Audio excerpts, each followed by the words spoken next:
Welcome to commerce classes second PUC accountancy.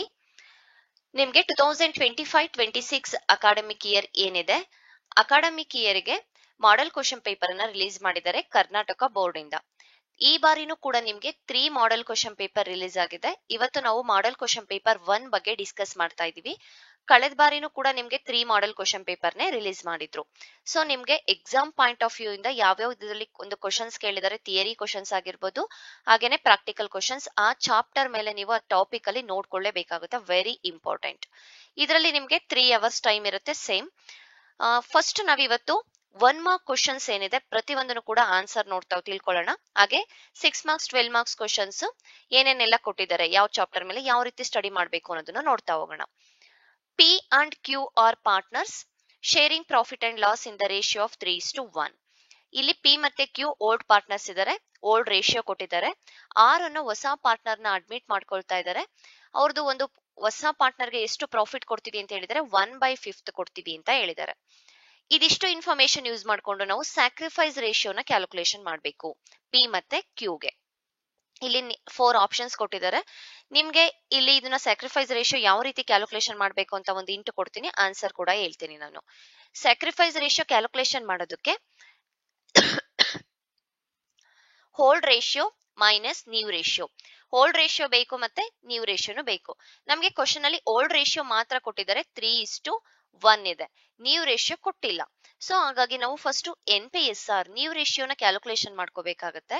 ಇಲ್ಲಿ ಒಂದು new share ಕೊಟ್ಟಿದ್ದಾರೆ ಅಲ್ವಾ, ಅದರಲ್ಲಿ ರಿಮೈನಿಂಗ್ ಶೇರ್ ಅನ್ನ ತಗೋಬೇಕಾಗತ್ತೆ. Old share into remaining share ಮಾಡಿದಾಗ ನಮ್ಗೆ ನ್ಯೂ ರೇಷಿಯೋ ಸಿಗುತ್ತೆ. ರಿಮೈನಿಂಗ್ ಶೇರ್ ಯಾವ ರೀತಿ ಬರುತ್ತೆ, ಇಲ್ಲಿ 1/5 ಇದೆ, 5ರಲ್ಲಿ 1 ಭಾಗನ ನಾವು R ಪಾರ್ಟ್ನರ್ಗೆ ಕೊಡ್ತೀವಿ ಅಂತ ಹೇಳಿದ್ರೆ ಇನ್ನ ರಿಮೈನಿಂಗ್ ಎಷ್ಟು ಉಳಿತು, 5ರಲ್ಲಿ 4 ಭಾಗ ಉಳಿತು. ಸೊ ಇಲ್ಲಿ ರಿಮೈನಿಂಗ್ ರೇಷಿಯೋ ಎಷ್ಟಾಯ್ತು, 4/5 ಆಯ್ತು. ಇಲ್ಲಿ ನಾವು ಓಲ್ಡ್ ರೇಷಿಯೋನ ಹಾಕೊಂಡು NPSR ನ ಕ್ಯಾಲ್ಕುಲೇಷನ್ ಮಾಡ್ಕೋಬೇಕು. ಅದಾದ ನಂತರ ನಾವು ಈ ಸ್ಯಾಕ್ರಿಫೈಸ್ ರೇಷಿಯೋ ಫಾರ್ಮುಲಾಗೆ ಅಪ್ಲೈ ಮಾಡ್ಬೇಕಾಗುತ್ತೆ. ಇದೊಂದು ಲೆಂತಿ ಪ್ರಾಬ್ಲಮ್ ಇದೆ, ಒಂದು 5 ಮಿನಿಟ್ಸ್ 3 to 4 ಮಿನಿಟ್ಸ್ ಆದ್ರೂ ಬೇಕು. ಸೊ ಹಾಗಾಗಿ ನಾನು ಇಲ್ಲಿ ನಿಮಗೆ ಆನ್ಸರ್ ಹೇಳ್ತಾ ಇದ್ದೀನಿ 3:2. ಈ ಒಂದು ಪ್ರಾಬ್ಲಮ್ಸ್ ಮೇಲೆ ಆಲ್ರೆಡಿ ನಾನು ಸ್ಯಾಕ್ರಿಫೈಸ್ ರೇಷಿಯೋನ ಸಾಲ್ವ್ ಮಾಡಿಸಿದ್ದೀನಿ. ನಿಮಗೆ ಬೇಕು ಅಂತ ಹೇಳಿದ್ರೆ ಕಮೆಂಟ್ ಸೆಕ್ಷನ್ ಅಲ್ಲಿ ತಿಳಿಸಿ, ನೆಕ್ಸ್ಟ್ ವಿಡಿಯೋದಲ್ಲಿ ಇನ್ನೊಂದು ಬಾರಿ ನಾನು ನಿಮಗೆ ಸಾಲ್ವ್ ಮಾಡಿಸ್ತೇನೆ. Answer option D. On dissolution of firm partners capital accounts are closed through. Partners capital account ನ ಯಾವ ರೀತಿ ಕ್ಲೋಸ್ ಮಾಡ್ತೀವಿ ಅಂತ ಕೇಳಿದ್ದಾರೆ. ಪಾರ್ಟ್ನರ್ಸ್ ಕ್ಯಾಪಿಟಲ್ ಅಕೌಂಟ್ ಅಲ್ಲಿ ಒಂದು ಬ್ಯಾಲೆನ್ಸಿಂಗ್ ಫಿಗರ್, ರಿಮೈನಿಂಗ್ ಅಮೌಂಟ್ಸ್ ಏನಿರುತ್ತೆ ಅದನ್ನ ನಾವು ಕ್ಯಾಶ್ ಆರ್ ಬ್ಯಾಂಕ್ ಅಕೌಂಟ್ ಗೆ ಟ್ರಾನ್ಸ್ಫರ್ ಮಾಡ್ತೀವಿ. Answer option C. Next question, third one, the profit on reissue of forfeited shares is transfer to. ಯಾವುದಕ್ಕೆ ನಾವು ಟ್ರಾನ್ಸ್ಫರ್ ಮಾಡ್ತೀವಿ, capital reserve account. Next one, which of the following is shown under the head of fixed assets. Fixed assets ಅಲ್ಲಿ ಯಾವ್ದು ಬರುತ್ತೆ ಅಂತ ಕೇಳಿದರೆ inventory, cash, trade receivable, ಈ ಮೂರು ಕೂಡ ಕರೆಂಟ್ ಅಸೆಟ್ ಆಗಿರುತ್ತೆ. ಗುಡ್ ವಿಲ್ ಇದೆಂದು ಇಂಟ್ಯಾಂಜಿಬಲ್ ಅಸೆಟ್, ಇದು ಫಿಕ್ಸ್ಡ್ ಅಸೆಟ್ ಅಂಡರ್ ಅಲ್ಲಿ ಬರುತ್ತೆ. Next question, the following groups of ratios are primarily measures the risk. ಇದು ನಿಮ್ಗೆ ಕ್ವಶನ್ ಬ್ಯಾಂಕ್ ಅಲ್ಲಿ ಏನೊಂದು ಡಿಸ್ಕಸ್ ಮಾಡಿ ಕ್ವಶನ್ಸ್ ಕೊಟ್ಟಿದ್ದಾರೆ ಅಲ್ವಾ, MCQ ಕ್ವಶನ್, ಅದರಲ್ಲಿ ಫಸ್ಟ್ ಕ್ವಶನ್ ಈ ಚಾಪ್ಟರ್ ಅಲ್ಲಿ ಇರೋದನ್ನ ತೆಗೆದು ಹಾಕಿದ್ದಾರೆ. ಸೊ ನೀವು ಕ್ವಶನ್ ಬ್ಯಾಂಕ್ ಅನ್ನು ಕೂಡ ಏನೊಂದು ಥಿಯರಿ ಕ್ವಶನ್ಸ್ ಇರುತ್ತೆ ಅದನ್ನ ಸಾಲ್ವ್ ಮಾಡಬೇಕಾಗುತ್ತೆ. Answer option A. Next fill in the blanks questions ಕೇಳಿದ್ದಾರೆ, 5 ಕ್ವಶನ್ಸ್, ಅದರಲ್ಲಿ ಔಟ್ ಆಫ್ 5 ಕ್ವಶನ್ಸ್ ಕೂಡ ನಾವು ಆನ್ಸರ್ ಮಾಡಬೇಕು, ಯಾವುದೇ ಒಂದು ಆಪ್ಷನ್ ಇರೋದಿಲ್ಲ. The partnership deed should be properly drafted and prepared as per the provision of dash act ಅಂತ ಕೇಳಿದ್ದಾರೆ. ಇಲ್ಲಿ ನಮಗೆ ಆನ್ಸರ್ ಏನಾಗುತ್ತೆ, Indian partnership act 1932 or stamp act ಅಂತ ಬರುತ್ತೆ. ಸೊ ನಮಗೆ ಇಲ್ಲಿ ಇಂಡಿಯನ್ ಪಾರ್ಟ್ನರ್ಶಿಪ್ ಆಕ್ಟ್ ಇಲ್ಲ, ಇಲ್ಲಿ ಸ್ಟಾಂಪ್ ಆಕ್ಟ್ ಕೊಟ್ಟಿದ್ದಾರೆ. ಫಸ್ಟ್ 6th ಕ್ವಶನ್ ಗೆ ಇದು ಆನ್ಸರ್ ಆಗುತ್ತೆ. Next, the dash ratio is used for adjustment of continuous partners capital. ಯಾವ ರೇಷಿಯೋ ಅಂತ ಹೇಳಿದರೆ NPSR, new profit sharing ratio, 7th one ಗೆ answer. Next, when realisation expenses are paid by firm on dissolution such expenses are debited to dash account. ಯಾವ account ಅಲ್ಲಿ debit ಆಗುತ್ತೆ, realisation account ಅಲ್ಲಿ debit ಆಗುತ್ತೆ. Next, company is and dash person. Company ಅನ್ನೋದು ಏನು, ಇದೊಂದು artificial person ಆಗಿರುತ್ತೆ. 9th question ಗೆ answer. Liquidity ratios are calculated to measure the dash solvency of the business. Short term. Okay. 10th question ಗೆ answer short term. ಇದು fill in the blanks ಆಗಿದೆ. Match the following. Valuation of good will ನ valuation ಏನ್ ಕೇಳಿದರೆ ಇದಕ್ಕೆ related ಆಗಿ ಯಾವ method ಇದೆ ಇಲ್ಲ ಯಾವ ಟರ್ಮಿನಾಲಜಿ ಇದೆ ನಾವು ಫೈಂಡ್ ಔಟ್ ಮಾಡಬೇಕು. Average profit method, goodwill ನ ಒಂದು ಮೆಥಡ್ ಯಾವ್ದಿದೆ, average profit method. Next executor account ಎಲ್ಲಿ ಬರುತ್ತೆ, ಡೆತ್ ಆಫ್ ದ ಪಾರ್ಟ್ನರ್ ಅಲ್ಲಿ ನಾವು ಪ್ರಿಪೇರ್ ಮಾಡ್ತೀವಿ ಎಕ್ಸಿಕ್ಯೂಟರ್ ಅಕೌಂಟ್. ಡಿಬೆಂಚರ್ಸ್ ಅನ್ನೋದು ಇದೊಂದು ಅಕ್ನಾಲೆಜ್ಮೆಂಟ್ ಆಫ್ ಡೆಪ್ಟ್ ಅಂತ ಹೇಳ್ತೀವಿ. ಹಾರಿಜಾಂಟಲ್ ಅನಾಲಿಸಿಸ್, ಇದು ಕಂಪ್ಯಾರಿಟಿವ್ ಸ್ಟೇಟ್ಮೆಂಟ್ ಏನಿದೆ, ಕಂಪ್ಯಾರಿಟಿವ್ ಆಗಿ ಕಾಮನ್ ಸೈಜ್ ನಾವು ಪ್ರಿಪೇರ್ ಮಾಡ್ತೀವಿ ಅಲ್ವಾ. ಕಾಮನ್ ಸೈಜ್ ಅನ್ನೋದು ವರ್ಟಿಕಲ್ ಅನಾಲಿಸಿಸ್ ಆಗಿರುತ್ತೆ, ಕಂಪ್ಯಾರಿಟಿವ್ ಅನ್ನೋದು horizontal analysis. Issue of shares, ಇದು ಫೈನಾನ್ಸಿಂಗ್ ಆಕ್ಟಿವಿಟಿ. ಇದಿಷ್ಟು ನಿಮ್ಗೆ ಮ್ಯಾಚ್ ದ ಫಾಲೋವಿಂಗ್ ಒಂದು ಎಕ್ಸ್ಟ್ರಾ ಉಳಿದಿರುತ್ತೆ, ನಿಮ್ಗೆ ಕನ್ಫ್ಯೂಸ್ ಆಗೋ ರೀತಿ ಕೊಟ್ಟಿರ್ತಾರೆ. ನೆಕ್ಸ್ಟ್ 1 ಮಾರ್ಕ್ಸ್ ಕ್ವಶನ್ಸ್ ಇದೆ. State any one feature of partnership ಯಾವ್ದಾದ್ರು ಒಂದು ಫೀಚರ್ ಲಕ್ಷಣನ ತಿಳಿಸಿ ಅಂತ ಕೇಳಿದ್ದಾರೆ. ನೀವು ಯಾವ್ದಾದ್ರು ಒಂದನ್ನ ಬರೀಬೇಕು. ನೀವು ಮಿನಿಮಮ್ ಟೂ ಆದ್ರೂ ನೀವು ಕಲ್ತಿರ್ಲೇಬೇಕು. 2 ಮಾರ್ಕ್ಸ್ ಕೇಳಿದಾಗ 2 ನ ಬರೆಯೋದಕ್ಕೆ. ಸೊ ಫಸ್ಟ್ ಒನ್ ನಾನು ಇಲ್ಲಿ ಯಾವ್ದೋ ಒಂದು ಅಗ್ರಿಮೆಂಟ್ ಅಂತ ಬರೀತಾ ಇದ್ದೀನಿ. ಅಗ್ರಿಮೆಂಟ್ ಅಂದ್ರೆ ಯಾವ ರೀತಿ ಇರುತ್ತೆ, partnership is based on mutual agreement between partners. Okay, minimum 2 partners ಇರ್ಲೇಬೇಕಾಗಿರುತ್ತೆ. ಇಲ್ಲ ನೀವು ಅನ್ಲಿಮಿಟೆಡ್ ಲಯಬಿಲಿಟಿ, ಇದು ಕೂಡ ಒಂದು ಫೀಚರ್ ಆಗಿರುತ್ತೆ. ಯಾವ್ದಾದ್ರು ನಿಮಗೆ ಯಾವ್ದು ಗೊತ್ತು ಅದನ್ನ ಒಂದನ್ನ ಬರೀರಿ. ಎಕ್ಸ್ಪ್ಯಾಂಡ್ DRFI, ಇದನ್ನ ಎಕ್ಸ್ಪ್ಯಾಂಡ್ ಮಾಡೋದಕ್ಕೆ ಕೇಳಿದ್ದಾರೆ. ಡಿಬೆಂಚರ್, ಆನ್ಸರ್ ಏನಾಗುತ್ತೆ, ಡಿಬೆಂಚರ್. Redemption, fund investment.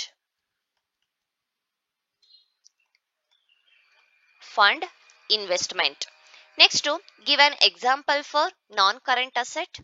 ನಾನ್ ಕರೆಂಟ್ ಅಸೆಟ್ಗೆ ಯಾವ್ದಾದ್ರು ಎಕ್ಸಾಂಪಲ್ ಕೇಳಿದ್ದಾರೆ, ಅಂದ್ರೆ ಕರೆಂಟ್ ಅಸೆಟ್ ಅಲ್ಲ, ನಾನ್ ಕರೆಂಟ್ ಅಂತ ಹೇಳಿದ್ರೆ ಫಿಕ್ಸ್ಡ್ ಅಸೆಟ್. ಯಾವ್ದಾದ್ರು ಒಂದು ಫಿಕ್ಸ್ಡ್ ಅಸೆಟ್ಗೆ ಎಕ್ಸಾಂಪಲ್ ಬರೀಬಹುದು. ಲ್ಯಾಂಡ್ ಅಂಡ್ ಬಿಲ್ಡಿಂಗ್ ಆಗಿರ್ಬೋದು, ಫರ್ನಿಚರ್ ಆಗಿರ್ಬೋದು, machinery, goodwill, plant and machinery, ಯಾವುದೇ ತಗೊಳ್ಳಿ, ಒಂದು ಫಿಕ್ಸ್ಡ್ ಅಸೆಟ್ಗೆ ಎಕ್ಸಾಂಪಲ್ ಅನ್ನ ಇಲ್ಲಿ ಬರೀಬೇಕಾಗುತ್ತೆ. State any one user of financial statement analysis. Financial statement analysis ಏನಿದೆ, ಯಾವ್ದಾದ್ರು ಒಬ್ಬ ಯೂಸರ್ ನ ತಿಳಿಸೋದಕ್ಕೆ ಕೇಳಿದ್ದಾರೆ. ಇನ್ವೆಸ್ಟರ್ಗೂ ಕೂಡ ಇದು ಫೈನಾನ್ಷಿಯಲ್ ಸ್ಟೇಟ್ಮೆಂಟ್ ತುಂಬಾನೇ ಹೆಲ್ಪ್ ಆಗುತ್ತೆ. Investors. Next dividend paid is on investing activity, true or false. Dividend paid, ನಾವು ಡಿವಿಡೆಂಡ್ ನ ಕೊಡೋದು ಇದೊಂದು ಇನ್ವೆಸ್ಟಿಂಗ್ ಆಕ್ಟಿವಿಟಿನಾ ಅಂತ ಕೇಳಿದ್ದಾರೆ. ಸರಿನಾ ಇಲ್ಲ ತಪ್ಪಾ? ಫಾಲ್ಸ್. ಇದಕ್ಕೆ ಆನ್ಸರ್ ಏನಾಗುತ್ತೆ, ಫಾಲ್ಸ್. ಯಾಕೆಂದ್ರೆ ಡಿವಿಡೆಂಡ್ ಅನ್ನೋದು ಒಂದು ಫೈನಾನ್ಸಿಂಗ್ ಆಕ್ಟಿವಿಟಿ ಆಗಿರುತ್ತೆ, ಇದು ಇನ್ವೆಸ್ಟಿಂಗ್ ಆಕ್ಟಿವಿಟಿ ಅಲ್ಲ. ಇದಿಷ್ಟು ನಿಮ್ಗೆ 1 ಮಾರ್ಕ್ಸ್ ಕ್ವಶನ್. ಇದ್ರಲ್ಲೇನೆ ನಿಮ್ಗೆ 20 ಮಾರ್ಕ್ಸ್ ಬಂದೋಗ್ಬಿಡುತ್ತೆ. ಓಕೆ, ಸೊ ಹಾಗಾಗಿ ನಿಮ್ಗೆ ಔಟ್ ಆಫ್ ಔಟ್ ಸ್ಕೋರ್ ಮಾಡಬೇಕು, ಫುಲ್ ಮಾರ್ಕ್ಸ್ ತಗೋಬೇಕು ಅಂತ ಇದ್ರೆ ಯಾವುದೇ ಕಾರಣಕ್ಕೂ ಕೂಡ ನೀವು ಥಿಯರಿ ಮಿಸ್ ಮಾಡಬೇಡಿ. Next 2 marks question. ಇದರಲ್ಲಿ 5 ಕ್ವಶನ್ಸ್ ಕೊಟ್ಟಿದ್ದಾರೆ. ಯಾವ್ದಾದ್ರು 3 ಕ್ವಶನ್ಸ್ ಅನ್ನ ಅಟೆಂಡ್ ಮಾಡಬೇಕಾಗುತ್ತೆ. ಒಂದು ಕ್ವಶನ್ ಗೆ ನಿಮ್ಗೆ 2 ಮಾರ್ಕ್ಸ್ ಇರುತ್ತೆ. ಟೋಟಲ್ ಇದರಲ್ಲಿ 6 marks. State any 2 differences between fixed capital method and fluctuating capital method ಕೇಳಿದ್ದಾರೆ. ಹಾಗೆ ರಿವ್ಯಾಲ್ಯೂಯೇಷನ್ ಅಕೌಂಟ್ ಒಂದು ಜರ್ನಲ್ ಎಂಟ್ರೀಸ್ ಕೇಳಿದ್ದಾರೆ. ಒಂದು ಜರ್ನಲ್ ಎಂಟ್ರಿ ಒಂದು ಫಿಕ್ಸ್ ಇರುತ್ತೆ. ಇಲ್ಲ ನಿಮ್ಗೆ retirement or admission or dissolution of partnership ಮೇಲೆ ನಿಮ್ಗೆ ಪ್ರಾಬ್ಲಮ್ ಕರೆಕ್ಟ್ ಆಗಿ ಮಾಡೋದ್ ಕಲ್ತಿದ್ದೀರಾ ಅಂತ ಹೇಳಿದ್ರೆ ಜರ್ನಲ್ ಎಂಟ್ರಿ ಯಾವುದೇ ಕೇಳಿದ್ರು ನೀವು ಈಸಿಯಾಗಿ ಹಾಕ್ಬೋದು. Name any 2 categories of share capital. 2 objectives of financial statement analysis. What is cash flow statement? ಇದರಲ್ಲಿ ಯಾವ್ದಾದ್ರು 3 ಕ್ವಶನ್ಸ್ ಅನ್ನ ನೀವು ಅಟೆಂಡ್ ಮಾಡಬೇಕು. ಥಿಯರಿಗೂ ಕೂಡ ತುಂಬಾ ಇಂಪಾರ್ಟೆನ್ಸ್ ಕೊಡಿ. ನಿಮ್ಗೆ ಪಾಸ್ ಆಗೋದಕ್ಕೆ ಪ್ರಾಬ್ಲಮ್ ಯಾವುದೇ ಮೋಸ ಇಲ್ಲ, ಬಟ್ ಒಳ್ಳೆ ಸ್ಕೋರ್ ತೆಗಿಬೇಕು. ನೀವು ಥಿಯರಿ ಕೂಡ ಕಾನ್ಸಂಟ್ರೇಟ್ ಮಾಡಲೇಬೇಕಾಗತ್ತೆ. ಪಾರ್ಟ್ ಸಿ ಇಂದ ನಮ್ಗೆ ಪ್ರಾಕ್ಟಿಕಲ್ ಓರಿಯೆಂಟೆಡ್ ಕ್ವಶನ್ಸ್ ಇರುತ್ತೆ. ಇಲ್ಲಿ 6 ಮಾರ್ಕ್ಸ್ ಕ್ವಶನ್ಸ್ ಏನಿದೆ, ಯಾವ್ದಾದ್ರು 3 ಕ್ವಶನ್ಸ್ ನ ಅಟೆಂಡ್ ಮಾಡಬೇಕು. ಒಂದು ಕ್ವಶನ್ ಗೆ 6 ಮಾರ್ಕ್ಸ್ ಇದೆ ಅಲ್ವಾ. ಇಲ್ಲಿ ಯಾವ ಕ್ವಶನ್ ಕೇಳಿದ್ದಾರೆ ನಮ್ಗೆ, Bhavana and Kavana are partner sharing profit and loss 2:1. Kavana with draw amounts ಅಂದ್ರೆ ಇಲ್ಲಿ ನಮ್ಗೆ ಇಂಟ್ರೆಸ್ಟ್ ಆನ್ ಡ್ರಾಯಿಂಗ್ ಮೇಲೆ ಕೇಳಿದ್ದಾರೆ. ಇಂಟ್ರೆಸ್ಟ್ ಆನ್ ಡ್ರಾಯಿಂಗ್ ಮೇಲೆ ಕೇಳಿರುವಂತದ್ದು ಪ್ರಾಡಕ್ಟ್ ಮೆಥಡ್ ಬೇಸ್ ಮೇಲೆ ಇದೆ. ಇದ್ರ ಮೇಲೂ ತುಂಬಾ ಪ್ರಾಬ್ಲಮ್ ಸಾಲ್ವ್ ಮಾಡಿಸಿದೀನಿ. ಹಾಗೆ ನೆಕ್ಸ್ಟ್ ಈ ಕ್ವಶನ್ ಪೇಪರ್ ಕೂಡ ನಾವು ಆನ್ಸರ್ ಅನ್ನ ಸಾಲ್ವ್ ಮಾಡ್ಸೋಣ. ನೆಕ್ಸ್ಟ್ ಕ್ವಶನ್ ಇನ್ನೇನ್ ಕೇಳಿದ್ದಾರೆ, ಗೇನ್ ರೇಷಿಯೋ ಕೇಳಿದ್ದಾರೆ. ಸ್ಯಾಕ್ರಿಫೈಸ್ ರೇಷಿಯೋ ಅಥವಾ ಗೇನ್ ರೇಷಿಯೋ ಮೇಲೆ ಒಂದು ಪ್ರಾಬ್ಲಮ್ ಫಿಕ್ಸ್ ಇರುತ್ತೆ. ನಿಮ್ಗೆ 12 ಮಾರ್ಕ್ಸ್ಗೆ ಅಲ್ಲೇನಾದ್ರೂ ಅಡ್ಮಿಷನ್ ಚಾಪ್ಟರ್ ಮೇಲೆ ಕೇಳಿದ್ರೆ ರಿಟೈರ್ಮೆಂಟ್ ಚಾಪ್ಟರ್ ಮೇಲೆ 6 ಮಾರ್ಕ್ಸ್ಗೆ ಒಂದು ಕ್ವಶನ್ ಪಕ್ಕಾ ಇರುತ್ತೆ. ಅದನ್ನೇ ಇಲ್ಲಿ ರಿಟೈರ್ಮೆಂಟ್ ಮೇಲೆ ನಿಮ್ಗೆ 12 ಕೇಳಿದ್ರೆ ಅಡ್ಮಿಷನ್ ಮೇಲೆ ಇಲ್ಲಿ ಸ್ಯಾಕ್ರಿಫೈಸ್ ರೇಷಿಯೋ ಕೇಳಿರ್ತಾರೆ. Sacrifice ratio, gain ratio, NPSR ಆ ಎರಡು ಚಾಪ್ಟರ್ ಮೇಲೆ ನೀವು ನೋಡ್ಕೊಳ್ಳೇಬೇಕಾಗತ್ತೆ. ಓಕೆ, ಗೇನ್ ರೇಷಿಯೋ ಕೇಳಿದರೆ ರಿಟೈರ್ಮೆಂಟ್ ಚಾಪ್ಟರ್ ಮೇಲೆ. Next why capital account, death of a partners ಮೇಲೆ ಒಂದು ಕ್ಯಾಪಿಟಲ್ ಅಕೌಂಟ್ ಅನ್ನ ಪ್ರಿಪೇರ್ ಮಾಡೋದಕ್ಕೆ ಕೇಳಿದರೆ ಇದು ಒಂದು ಫಿಕ್ಸ್ಡ್ ಕ್ವಶನ್ ಆಗಿರುತ್ತೆ. Next, as per schedule 3 companies act 2013 ಪ್ರಕಾರ ನಮ್ಗೆ ಇಲ್ಲಿ ಪ್ರಾಫಿಟ್ ಅಂಡ್ ಲಾಸ್ ಅಕೌಂಟ್ ಅನ್ನ ಪ್ರಿಪೇರ್ ಮಾಡೋದಕ್ಕೆ ಕೇಳಿದರೆ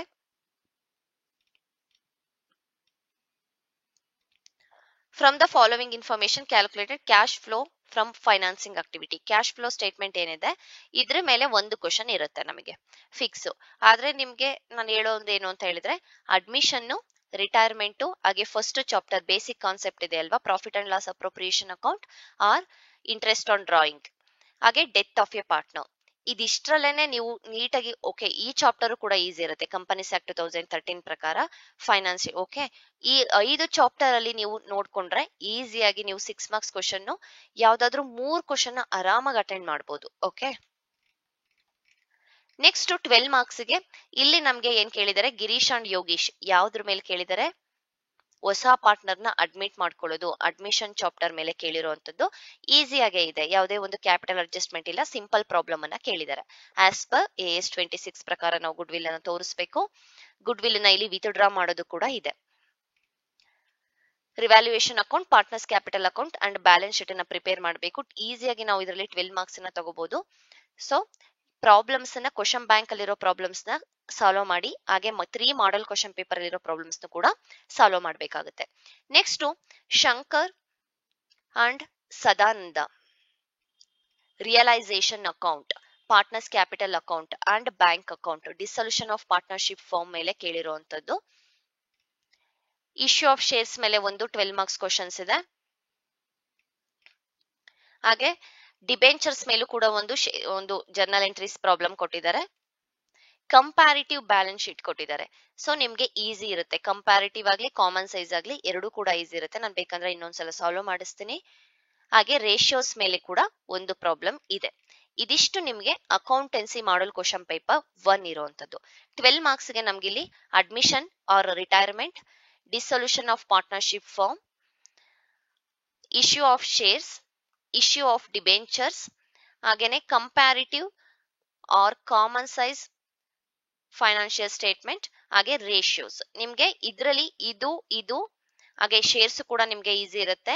ಕಂಪ್ಯಾರಿಟಿವ್ ಆರ್ ಕಾಮನ್ ಸೈಜ್ ಇದರಲ್ಲಿ ನೀವು ಯಾವ್ದಾದ್ರು 4 ಪ್ರಾಬ್ಲಮ್ ಅಂತೂ ನೋಡ್ಕೊಳ್ಳೇಬೇಕಾಗುತ್ತೆ. ನಿಮ್ಗೆ ಡಿಬೆಂಚರ್ ಈಸಿ ಇದೆ ಅಂದ್ರೆ, ಜರ್ನಲ್ ಎಂಟ್ರೀಸ್ ನಂಗೆ ಗೊತ್ತು ಚೆನ್ನಾಗ್ ಆಗ್ತೀನಿ ಅಂದ್ರೆ ಇದು ಕೂಡ ಓಕೆ, ರೇಷಿಯೋಸ್ ಕೂಡ ಓಕೆ. ನಮ್ಗೆ ಇಲ್ಲಿ ಬೇಕಾಗಿರೋದೇ 3 ಪ್ರಾಬ್ಲಮ್ ನಾವು ಅಟೆಂಡ್ ಮಾಡ್ಬೇಕಾಗಿರೋದು. ಇನ್ನ ಟೈಮ್ ಕೂಡ ನಮ್ ಮ್ಯಾಕ್ಸಿಮಮ್ 3 to 4 ಮಂತ್ಸ್, 4 ಮಂತ್ಸ್ ಇಲ್ಲ 3 ಮಂತ್ಸ್ ಇರೋದು.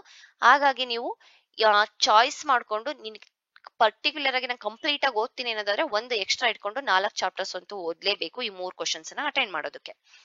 ಇನ್ ಕೇಸ್ ನಿಮ್ಗೆ ಎಲ್ಲದನ್ನು ನಾನು ರಿಸ್ಕ್ ತಗೊಳಲ್ಲ ಅನ್ನೋದಿದ್ರೆ ಇನ್ನೂ ಒಂದು ಚಾಪ್ಟರ್ ಅನ್ನ ಆಡ್ ಮಾಡ್ಕೊಳ್ಳಿ. ಬಟ್ ಯಾವುದೇ ಕ್ವಶನ್ ಅನ್ನು ಕೂಡ ಸ್ಕಿಪ್ ಮಾಡೋ ತರ ಓದ್ಬೇಡಿ. ಇದಿಷ್ಟು ನಿಮ್ಗೆ ಮಾಡಲ್ ಕ್ವಶನ್ ಪೇಪರ್ 1 ಬಗ್ಗೆ ಡಿಸ್ಕಸ್ ಮಾಡಿದೀವಿ. 1 ಮಾರ್ಕ್ಸ್ ಎಲ್ಲಾ ಕ್ವಶನ್ಸ್ ಕೂಡ ನಾನು ನಿಮ್ಗೆ ಆನ್ಸರ್ ಹಾಕಿದೀನಿ.